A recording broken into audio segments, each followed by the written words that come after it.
I know, it's been so long since we've made a video. You're excited, aren't you?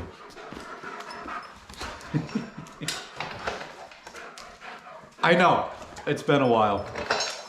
What's up, everybody? Trav.Builds here. I haven't made a video in a hot minute, and I have no excuse other than I haven't done a damn thing. I've been working on my kitchen, which I don't film because you don't want to see that. Got my new cheap, budget-friendly butcher block countertops back there that I've been staining off and on all day. Yeah, the C10. I haven't touched it since the last video. Today's really the first day I've looked at it. But I need to get a video out to you guys. My last video, for whatever reason, the views have been jumping up a lot for me, a lot. In the last week, few new subscribers, all 39 of you. You're awesome. And to my friend Corey, no, I don't have a effing ring light, and I'm not getting one. So back off. Anyways, in today's video, I think we're gonna pull the LS out and we're gonna talk about it.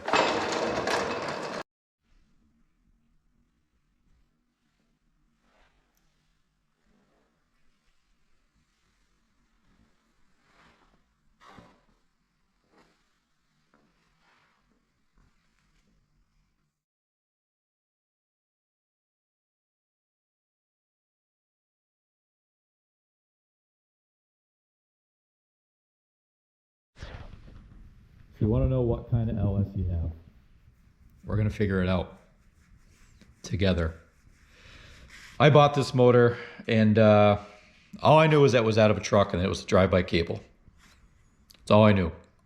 All I knew at the time is that I wanted a drive-by cable because I didn't want to drive by wire. I wanted to be able to feel my pedal, and the less electronics, the better.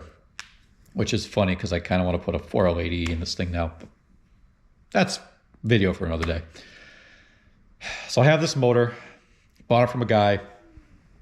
He's like, oh, I got this one with 243 heads. I got this one with this type of heads and this and this. And I didn't know what any of that meant at the time. I did a quick Google search. I knew 243 heads were great, but I think he said it was drive-by wire, if I remember correctly. So I was like, whatever. I'm like, just give me a 5.3 with a drive-by cable.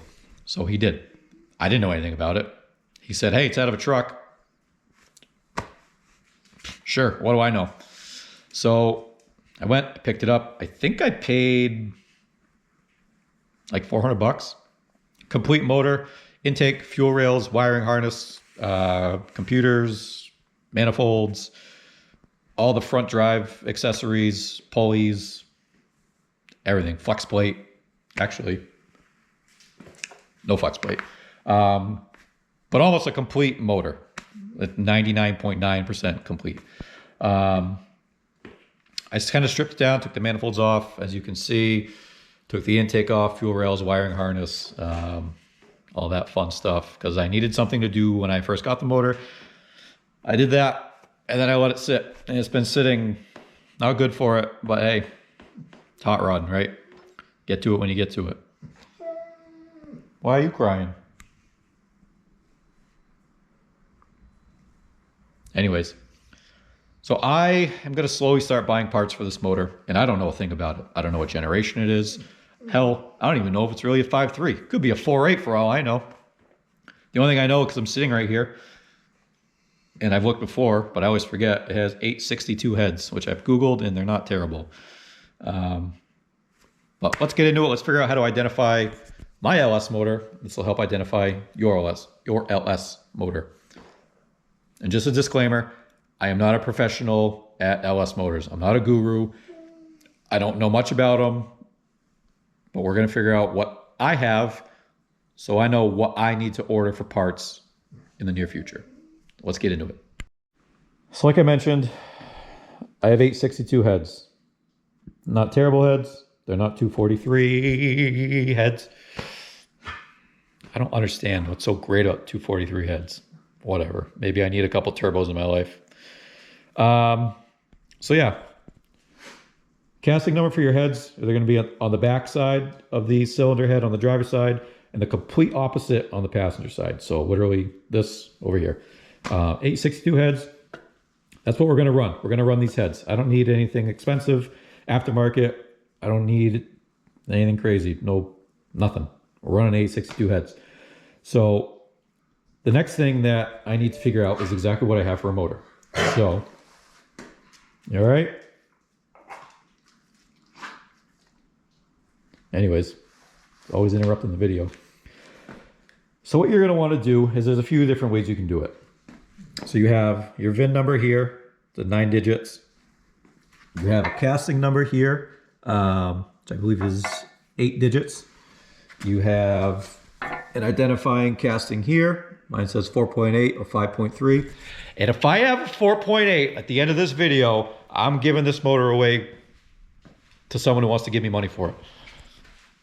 The other thing you need to pay attention to is your timing cover. I believe this means I have a Gen 3 because the Gen 4s have sensors in the front of them. Very ugly. If you don't have access to the back of the block, by the way, boom, 4.8, 5.3.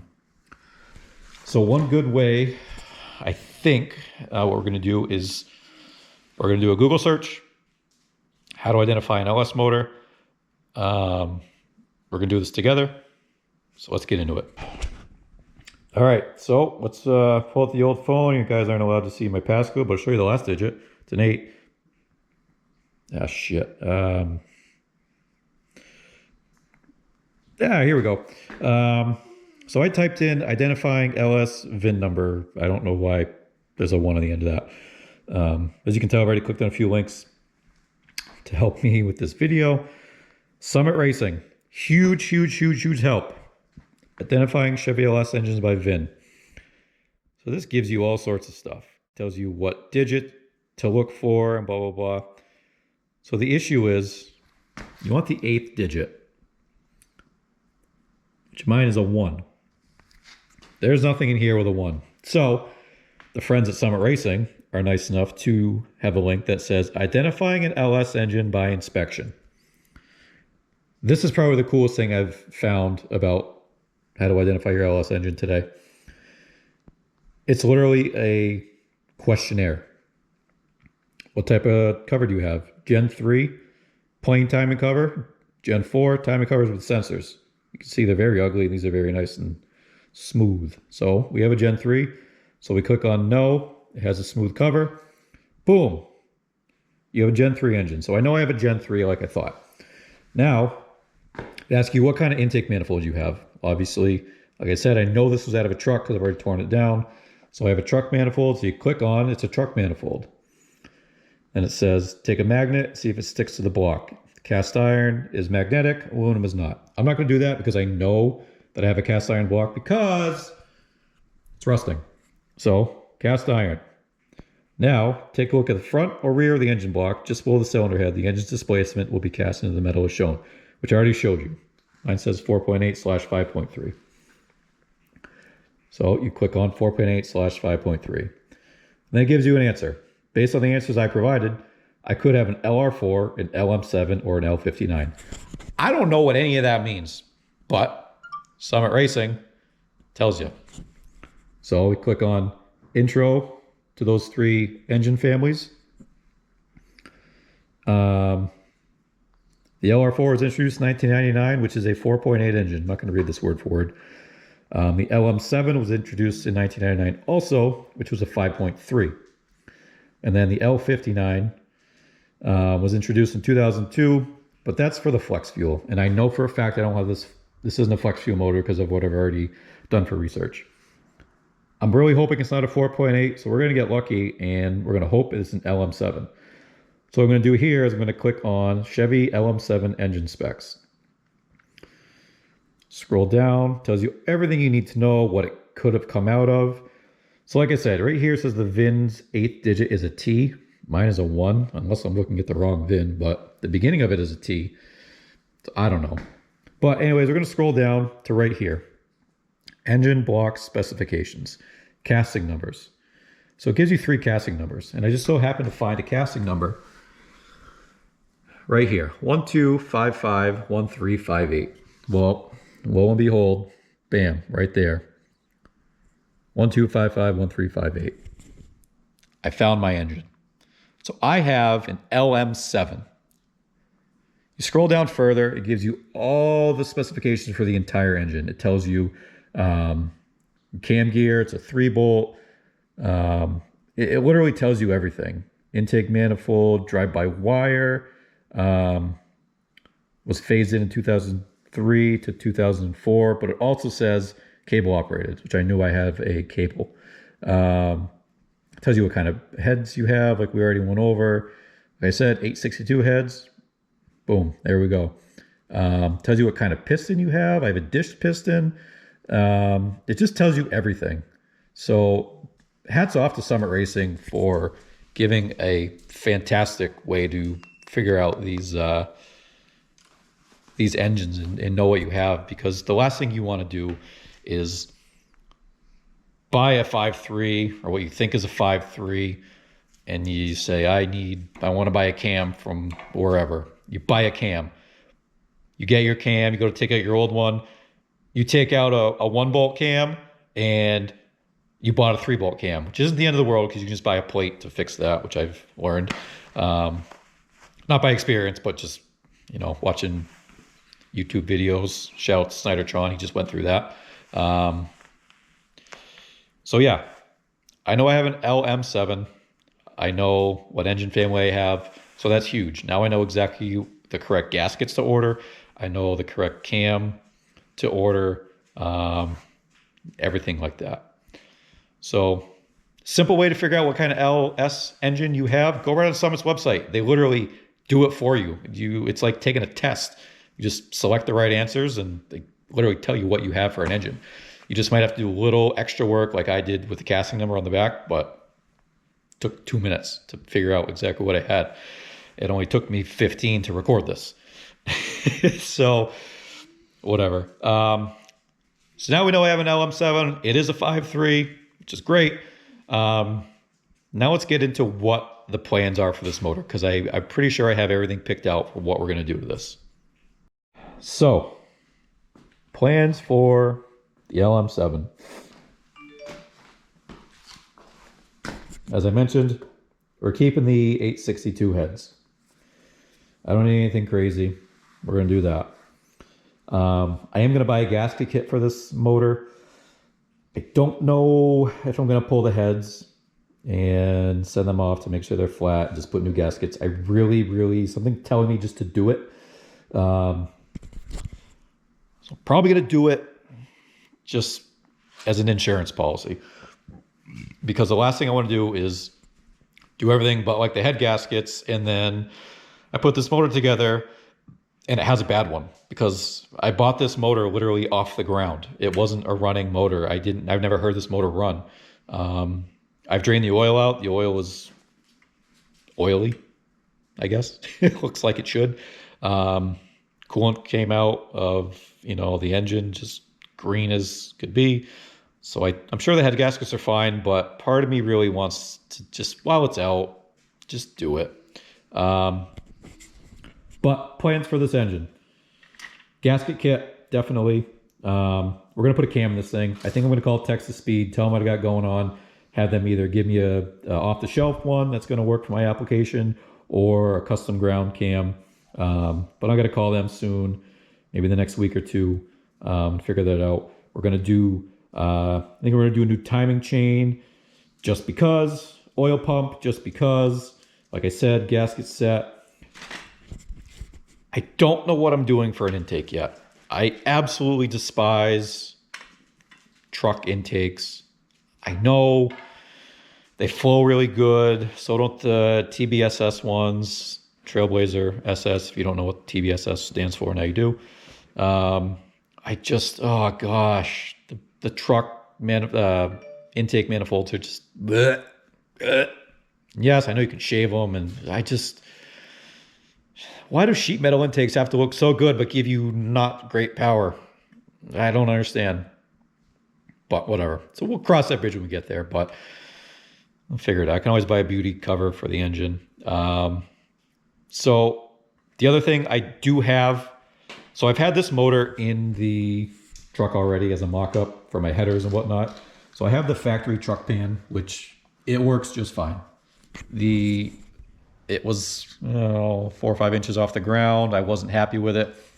So I did some research and I got a CTS-V oil pan, pickup tube, and windage tray. So that's what we're gonna run on this motor. Let me go grab it. I'll show you the difference. All right. So my hookup over at Dirty Dingo Motorsports, they have a complete CTS-V factory like kit.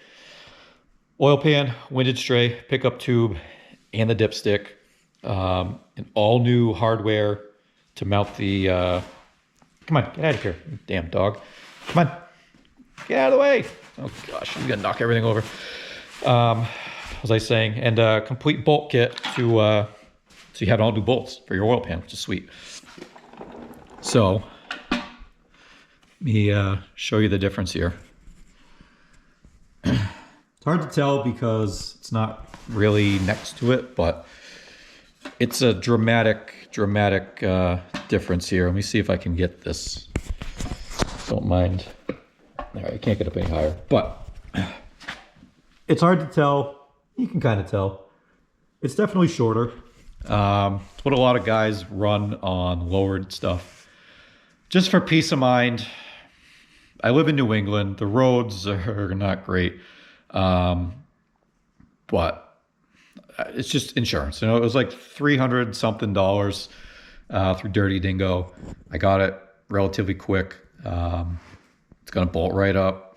Everything's gonna fit just great, and I won't have to worry. So it's our first engine mod. We got an oil pan, so that's pretty cool. It's factory. It's a factory oil pan. It's not a knockoff. I know guys that have ran Amazon specials and they don't have any issues, but I had the money, so I figured I'll just do it. So yeah, that's going to do it for this video. I'm glad we were able to identify my LS together. Hopefully this video helps you on how to identify your LS. Like I said in the beginning, I'm no LS expert.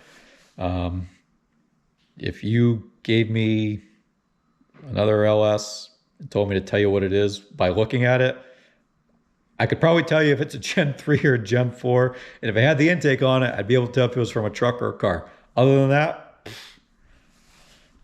this is really the first engine I'm ever going to dig into. So yeah, see how it goes. But at least I got another video out for you guys. Hopefully we'll have another one here soon. I think I'm actually going to do another one with the 4 tracks. I haven't done one of those in a while. We got some snow coming this week. It's March. It was like 50 degrees today, and we're getting like, I don't know, 1.5 feet of snow in 2 days. So awesome. But like, comment, share, subscribe.